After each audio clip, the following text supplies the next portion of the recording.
An electric vehicle stores electricity in batteries. This electricity powers an electric motor, which is then used to drive the propulsion system.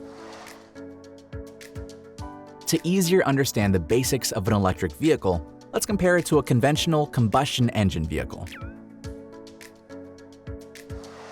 The amount of energy that a battery can store is measured in kilowatt hours, which corresponds to the fuel tank volume.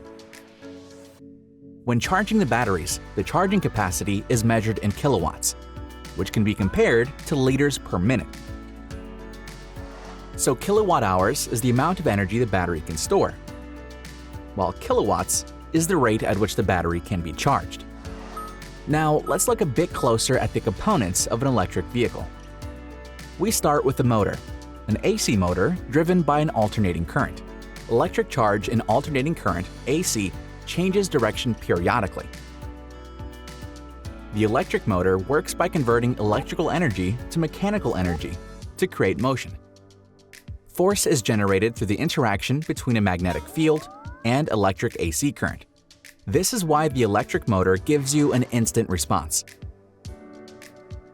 This is the torque curve and the engine power from a combustion engine. Now compare it to a typical electric motor torque curve. It looks like this because the supply voltage is immediately equated to a torque output. Compared to a combustion engine, an electric motor can be more effective at higher engine speeds. This is why an electric truck often just needs 2 gears, compared to 12, which is standard in a conventional truck.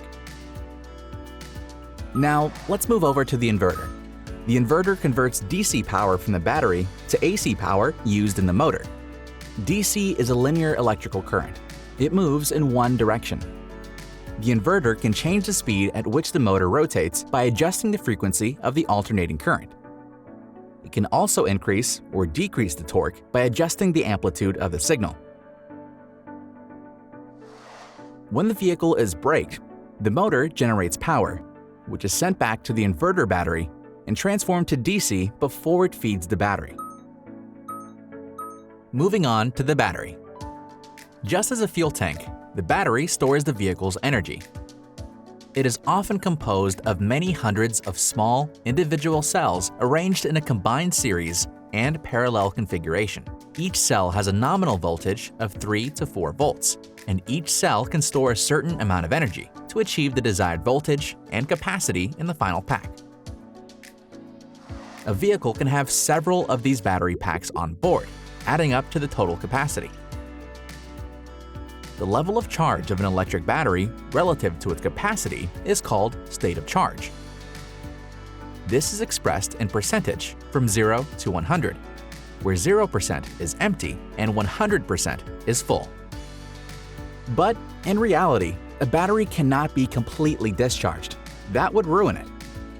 Similarly, a battery shouldn't be fully charged either. If the vehicle starts in a downhill, the battery wouldn't be able to receive energy without being negatively affected. That's why there are built-in safety margins for state of charge to avoid a fully discharged or charged battery, so that the user never needs to worry about it. The system is built to protect the battery and to maximize its life length. Heat created when charging or discharging the battery by driving the vehicle is the primary factor that ages a battery. The battery generates heat if it's charged too quickly, discharged too quickly, or charged too much. To maximize the life expectancy of a battery, the system makes sure that it doesn't generate unnecessary heat. Furthermore, Volvo Group's electric products have a thermal system that keeps the battery at an optimal temperature. When operating the vehicle or machine, you shouldn't need to worry about life length. Just charge and operate as intended.